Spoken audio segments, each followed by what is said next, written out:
Hair Tonic and Kreml Shampoo present the new adventures of Sherlock Holmes, starring Nigel Bruce as Dr. Watson and Tom Conway as Sherlock Holmes.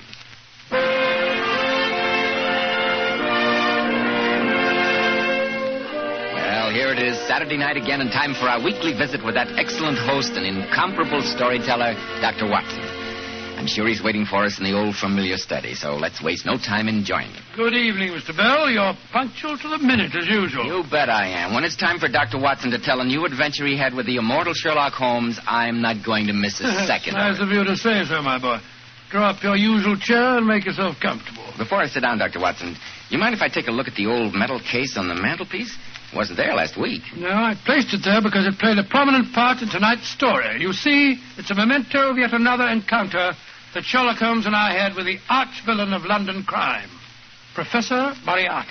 But what is it, Dr. Watson? It looks like an old compass. That's exactly what it is, my boy. But there are no numerals on it. Just these strange figures around the dial. Oh, those apparent hieroglyphics helped us to solve one of the most diabolical murders that we ever encountered.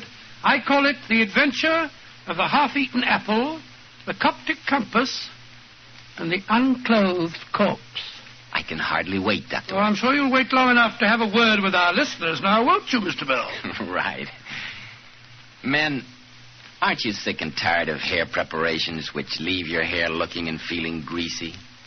When you run your hand over your hair, does your hair feel sticky and dirty? Does grease come off on your hand? If so, then now's the time to change to Kreml Hair Tonic. The first thing you'll notice about Kreml is how clean it smells, how clean it looks and feels on your hair and scalp. When you use Kreml, you can run your hand over your hair. And honestly, men, it's a pleasure. Not a trace of that greasy, sticky feeling. Yet you can't beat Kreml to keep hair neatly groomed. You see, Kreml contains a special combination of hair grooming ingredients which is found in no other hair tonic. That's why it keeps hair in place longer, with such a natural, well-groomed appearance.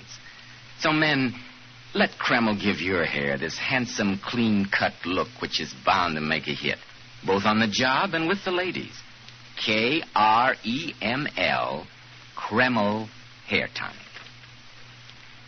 Now, Dr. Watson, how's about the compass, the half-eaten apple, and the unclothed corpse? Well, Mr. Bell, the adventure began on a November morning shortly after the turn of the century. Holmes, seldom one to indulge in exercise for its own sake, had displayed a rare burst of activity and joined me in a stroll through Regent's Park. Just before noon, we retraced our steps, and as we turned the corner into Baker Street, I nearly collided with a tall, well-dressed man walking in the other direction. Oh, I beg your pardon. Oh, it's quite all right, sir. Excuse me. Aren't you Mr. Sherlock Holmes? I am. I'm Major Stanley. Indeed. You're a little early for our appointment, Major Stanley. This is my colleague, Dr. Watson. How do you do, sir? Dr. Watson. I am early, Mr. Holmes, and when your housekeeper told me you were still out, I decided to take a stroll. Then let's walk back together, and perhaps you can tell me your problem as we go.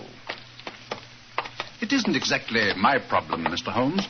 You see, I made decant to the Maharaja of Kasul. Oh, really? It's a very interesting job, I should imagine. Yes, it is. I was in India myself, Peshawar and further north. I was once attacked by... Quite, Watson. Some other time, don't you think? Oh, sorry, Holmes. The Maharaja's problem would seem pressing since his emissary has been so eager to reach us.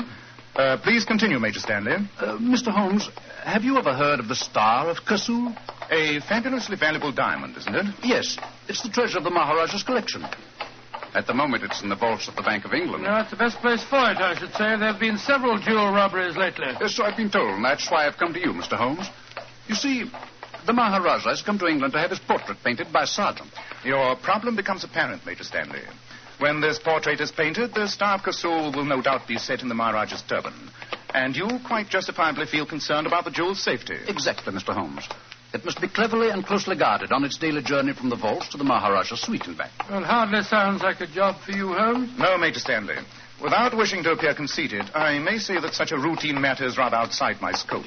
The Maharaja insists on having you, Mr. Holmes. I assure you his fee would be princely. Here we are at 221B. Come in, Major Stanley. We'll discuss the matter further, if you like. Mrs. Hudson, we're back. Oh, very well, Doctor. Oh, Mr. Holmes. Yes, Mrs. Hudson? There were 2 gentlemen waiting to see you. Said they had an appointment, but they've gone. Said they'd come back later. Did they leave their names? No, sir, they didn't. That's odd.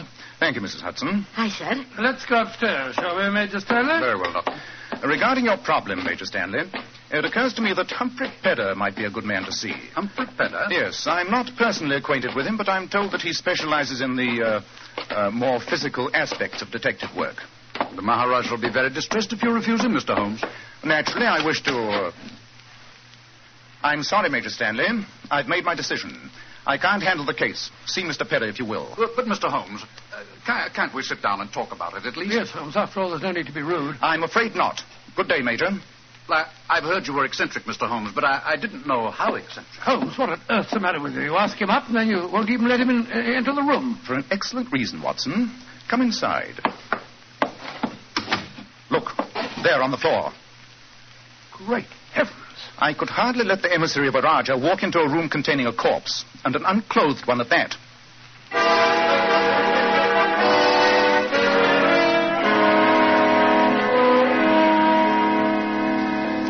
Lift the blanket off the face, Watson. Right you are, huh? There. Oh, Doctor, the poor man. Is that the face of one of the men that called here? Aye, sir, it is. Cover it again, Watson. I saw the other one leave, sir. He said his friend had already left. Oh, I never dreamed This one you saw leaving, was he carrying anything? A bundle, perhaps? No, sir, he wasn't. Could you describe him? Well, he was tall and thin, and he had a high If he was forehead. carrying no bundle, where are the corpse's clothes? There's no sign of them in here. What a shocking thing, sir. A murder right in your living room. Will I send for the police? Definitely not, Mrs. Hudson.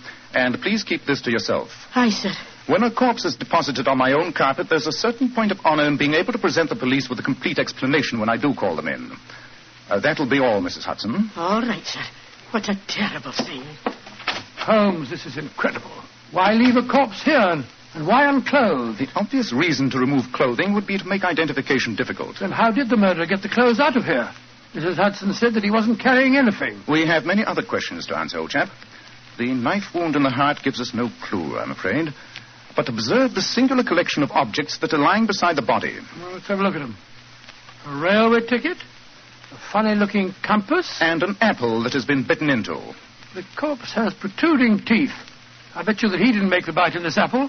Holmes, these must be the murderer's tooth marks. If you're correct, Watson, our murderer is an extraordinary man indeed. Why do you say that? Because if you look closely, you'll notice the interesting fact that this bite was made by 2 sets of upper teeth.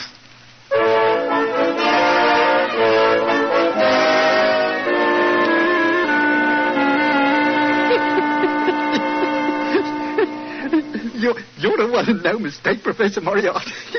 2 sets of upper teeth. Well, that was the best touch. Yes, Carter. I must confess it was neat. Simple, of course. You start the bite with your upper teeth, reverse the apple, and conclude the bite. Yes, simple. But I trust also somewhat disconcerting for the great Sherlock Holmes. Our past encounters have given me an insight into his very unusual mind. I'd like to have watched his face when he walked in there, Professor. So would I. But the next 24 hours will give me little leisure, I fear. I must arrange for a certain matter concerning a change of ownership in the Star of Kasul.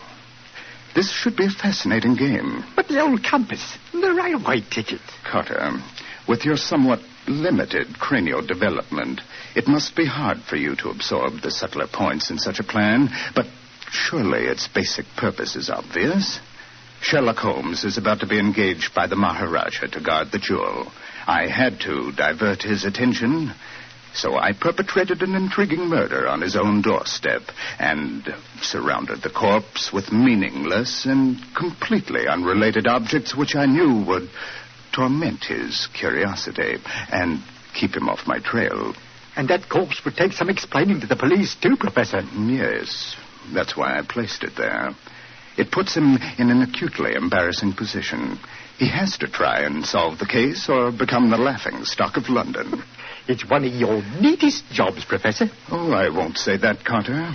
But I'm quite sure that I've posed a problem that Sherlock Holmes will be totally unable to resist.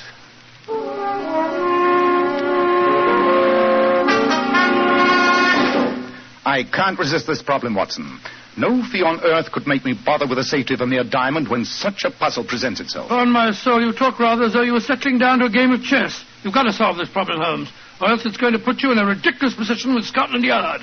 And just think if it got into the papers. I shall reserve my imagination for the problem posed. The question of the apple is, of course, obvious. Well, I suppose all you have to do is to find a man with 2 sets of false upper teeth. Very simple. Quite. The only way such an imprint could be left is to take a half bite with the upper teeth, reverse the apple, and repeat the procedure. The only question here is, why indulge in such a bizarre performance? Well, whatever the reason, those are the murderer's tooth marks. Unquestionably. You notice the eaten portion of the apple has only just commenced to turn brown. The bite was undoubtedly taken in this room. But to identify teeth marks is a monumental problem and might prove insoluble. Let's turn our attention to the compass for a moment. Oh, I've never seen one like it. There are no numerals on it, no points of the compass indicated anywhere. Just a lot of funny little squiggles. Oh, no, Watson. Surely you recall the singular affair of the Coptic patriarchs? You overrate my memory, Holmes. In any case, I don't even know what a Copt is. My dear Watson, sometimes you astound me. Well, it seems to me it takes very little to astound you. I repeat, what is a Copt? The Copts are the principal Christian race descended from ancient Egyptian stock. What you refer to as squiggles on this compass, in reality, are letters of the Coptic alphabet. Oh, that makes it more confusing than ever. An apple bitten into by an eccentric, and now a compass with ancient Egyptian lettering on it. I just can't see any relation between the two of them. And yet we know there must be. That's what makes the problem so fascinating. Well, what does the compass tell you, Holmes? 2 things. The Coptic lettering on the dial is inscribed by hand. Obviously, it was constructed for a Copt who could speak no European language. Yes, the corpse was definitely not of Egyptian origin. I'll wager that he was born not too far away from the sound of bow bells. I agree, Watson. And so the problem becomes more confusing. Now, let us examine another piece of this fascinating puzzle. The railway ticket. Well, it's the unused return half of a first-class ticket from the village of Chipping Sodbury to London. Yes, and the date stamped on the back is November the 6th. Today? Yes, Watson, today. Chipping Sodbury is a tiny village. I imagine that the number of passengers that travelled from there to London this morning could be counted on one hand. You're going to Chipping Sodbury? Yes. It shouldn't be too hard to find out who purchased this ticket. And while I'm doing that, I want you to stand guard here. With the corpse? Yes, Watson. And I suggest that you keep your revolver handy. My revolver? You mean... I mean that after what has happened in one short morning in Baker Street, we should be prepared for any eventuality.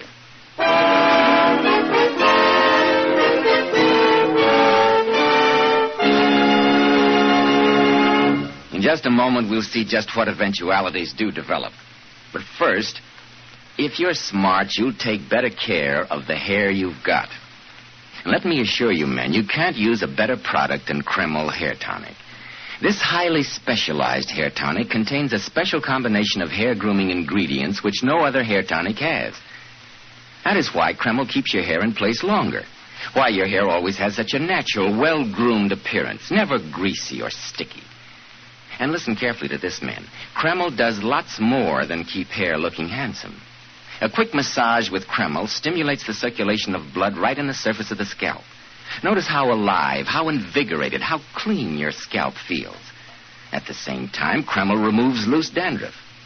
And if your hair is so dry that it breaks and falls, Kreml actually helps condition the hair by making it feel softer, more pliable.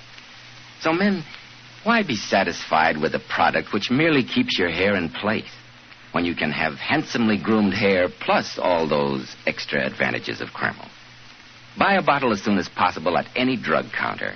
Kreml, Kreml Hair Tonic.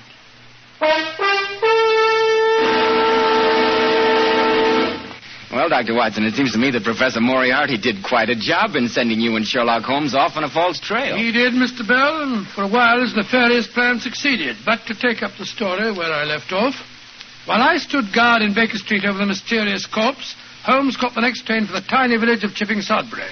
He told me that after a talk with the village station master, he had no trouble in tracing the purchaser of the first-class railway ticket that we'd found beside the body.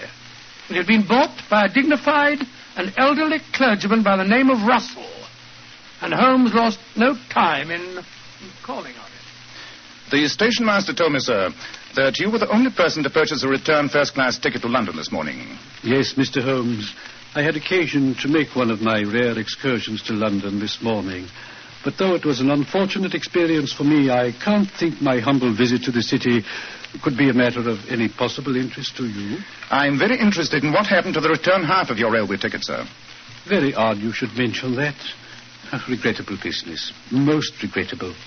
It was stolen from me by a pickpocket, together with my watch and chain. Didn't notice it until I had occasion to look at the time when I was lunching with the Bishop of St. Luke's. You've no idea when or where the theft took place, sir? I walked from the station. The crowds were quite dense, and I do recall being jostled rather heavily on one occasion. You reported your loss to the police, I suppose? Naturally, but I have little hope that they'll catch the criminal. Most regrettable business. Cost me a watch and the price of another ticket. An expensive lesson in the frailty of human nature. Do you care for a cup of tea, Mr. Holmes? No, thank you. I'm afraid I haven't time. I must return to London on the next train. Urgent and unfinished business awaits me there.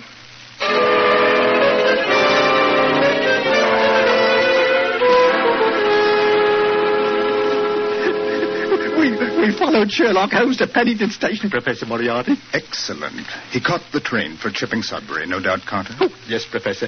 A fat lot of good that'll do him, even if he does find the old clergyman we pinched the stuff from. But it consumed valuable time. Time during which I can complete our plans regarding the Star of Kersul. Before midnight tonight, I think I can safely say that the jewel will be in our hands.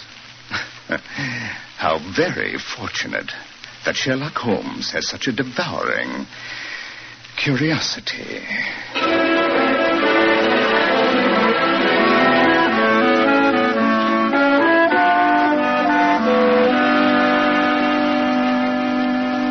Any luck, Holmes? A waste of valuable time, Watson. I found the purchase of the ticket all right. The return half, together with his watch, had been stolen by a pickpocket. Oh, Lord, so that means we start all over again. No, Watson. At least one clue has been eliminated. Let us analyze the remaining ones more thoroughly.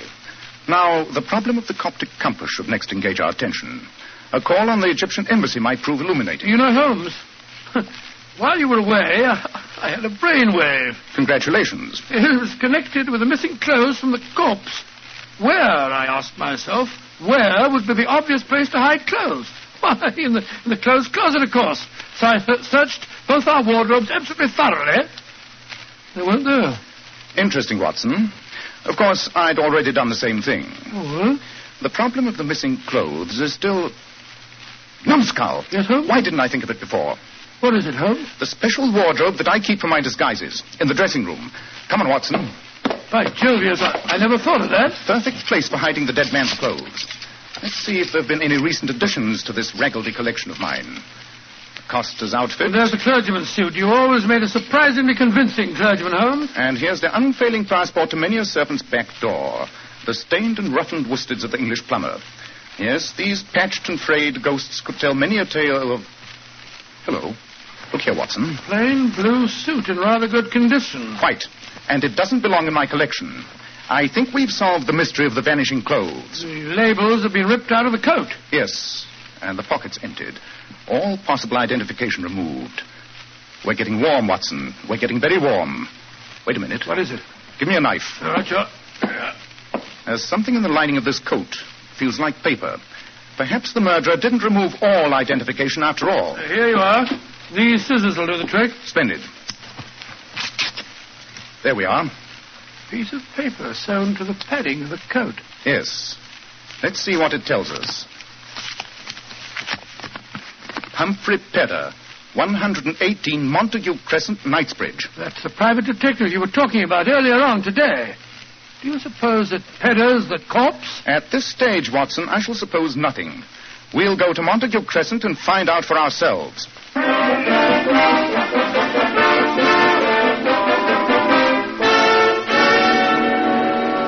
Mr. Pedder, I can't say how glad I am that we found you alive and well. From what you gentlemen have told me, Doctor, I feel glad myself to be here. Is it your custom to have an extra identification label sewn into all your clothes, Mr. Pedder? Yes, Mr. Holmes. A detective never knows what may happen to him. I've always felt such identification might be valuable. A very sound precaution. Thank you, sir.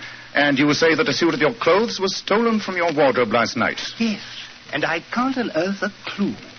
Embarrassing situation for a detective, Mr. Holmes. Yes, it certainly is. Though I'm sure in your position, you've never had a thing like that happen to you. I doubt, Mr. Pedder, if you know just how embarrassing a detective's life may become. Yes, indeed. Take our present situation, for instance. Quite, Watson. Mr. Pedder. I can't get a word in edgeworth. Did Major Stanley call on you today? I suggested that you would be eminently suited to the task of guarding the Maharaja's diamond. Yes, Mr. Holmes. I'm going over to the Savoy tonight to talk to the Maharaja. Much obliged to you for giving me the recommendation, particularly since I've never had the privilege of meeting you. I'd heard very flattering reports of your ability. I'm very glad, Mr. Holmes. Your recommendation means a lot to me. Well, Holmes, we've drawn another blank. Yes, Watson. I fear we must return to Baker Street and see if an ancient compass can point the way to the solution.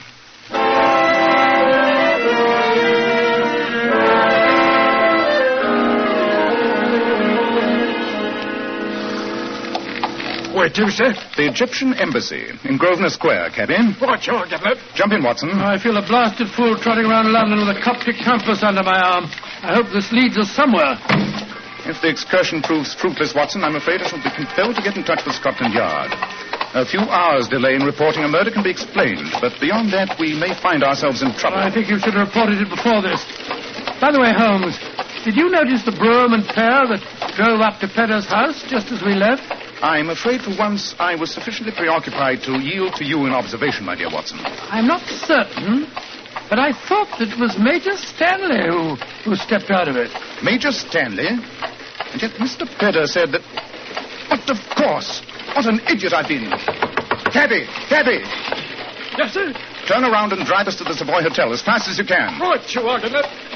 But why the Savoy Hotel, Holmes? Surely the situation is crystal clear now, Watson. Just about as clear as porridge to me. The whole thing's a plot to fool me. Tell me, Watson, what is suggested to you by the combination of an unclothed corpse, a stolen suit, and a railroad ticket? Well, if I knew the answer, Holmes, I'd have given it to you this morning and saved ourselves a lot of trouble. The answer, Watson, is organization.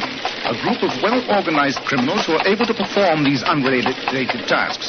And who is the only person in London who can arrange for running the criminal gamut from murder to plain pickpocketing? Moriarty. Professor Moriarty? Of course. Remember Mrs. Hudson's description of our visitor? Tall, thin, and with a high forehead. And if you add organization and Moriarty to Major Stanley, the Maharaja of Kursul, and a portrait painter, the sum total should be apparent. You mean that you've solved the problem of the unclothed corpse? I mean I know precisely how Professor Moriarty intends to steal the Star of Kursul. Faster, cabby. There's not a moment to lose.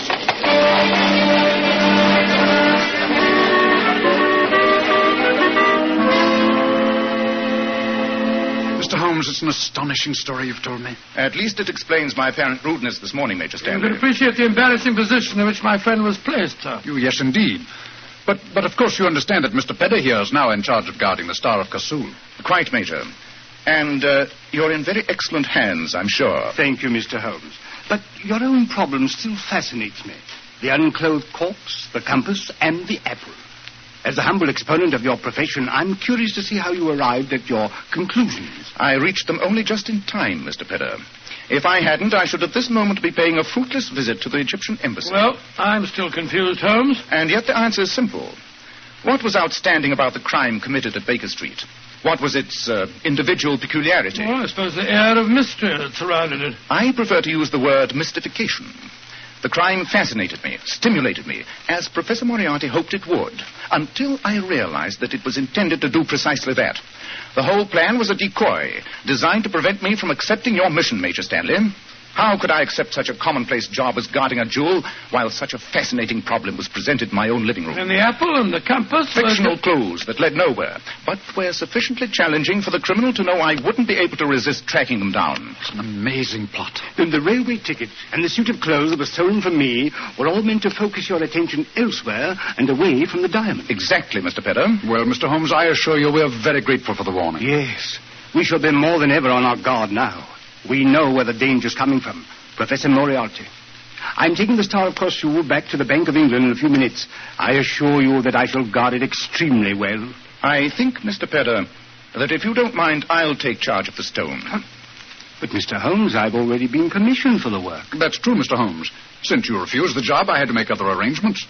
Mr. Pedder was your own suggestion for the assignment. Nonetheless, Major, I think the Maharaja will sleep much more comfortably if I take charge of the stone. Holmes, I don't think it's very ethical. After all, you did refuse to take on the case, you know. This is hardly a time for ethics, Watson. Where is the Star of Kasul, Major Stanley? I just handed it over to Mr. Pedder before you arrived. Then supposing you give it to me, Mr. Pedder. By the way, I don't have the pleasure of knowing your real name. But Holmes, he's Humphrey Pedder. Oh, no, Watson. The unclothed corpse of Humphrey Pedder still lies in Baker Street. This is one of Professor Moriarty's most trusted henchmen. You're too smart for your own good. Look out, he's got a revolver. A little slow in drawing it. A beautiful uppercut, Holmes. Send for the police, please, Major Stanley. We have a prize catch for them here. Yes, Mr. Holmes. I can't tell you how grateful I am. I'll take the liberty of removing the diamond from the pocket of our recumbent friend. There we are. Behold, Watson, the Star of Kasul. What a magnificent stone. Magnificent. And yet one man was murdered for it. I only wish another might hang because of it. But Moriarty still goes free, and he killed Pedder. We'll catch him, Watson. We'll catch him. He is getting clumsy. If he'd noticed the credentials in Pedder's clothes, he would have been in possession of this bauble before the night is out. Instead of which, the evidence of this man here may help us to trap him. I hope so, Watson. But Moriarty inspires his henchmen with such loyalty that I doubt if he'll give us much help. The jewel is safe, our own peculiar problem is solved, and we've captured a prize villain. Next time, we shall capture the master himself.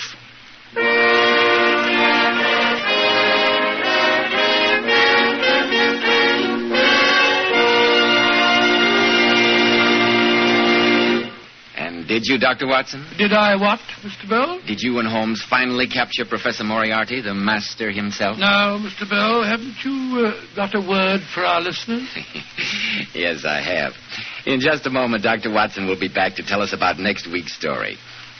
Girls, here's some advice from one of America's foremost beauty authorities, John Robert Powers. Mr. Powers tells his famous $1 million Powers models to use only Kreml shampoo to wash their hair. And how right Mr. Powers is. Because Kreml shampoo has been especially developed to glamour bathe each tiny strand of hair to its own natural, glossy luster. It leaves the hair shining bright for days. Just a vision of beauty. You know, Kreml shampoo is great for washing children's hair, too. Yes. Its luxurious active foam thoroughly cleanses the hair and scalp and removes all loose dandruff as well as the dirt. Kreml shampoo never dries the hair. So, ladies, buy a bottle at any drug counter. See how easy it is to glamour bathe your hair to its natural shining glory. Kreml. Kreml shampoo. Now, Dr. Watson, what about next week? Well, now, next week I think I'll tell you a story about a dowager dip. A dowager dip? What on earth's that? That's a slang way of saying that our story concerns the Dowager Duchess of Penfield, who had the misfortune of being a kleptomaniac. And the story also concerns the strange, and I must admit, embarrassing adventure of the elusive emerald.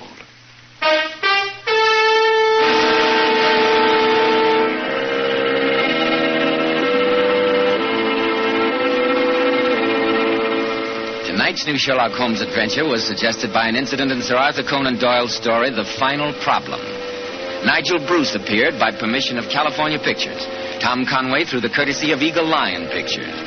This is Joseph Bell speaking for Kreml Hair Tonic and Kreml Shampoo, and inviting you to be with us next week at this same time, when Dr. Watson will tell us about the adventure of the elusive emerald.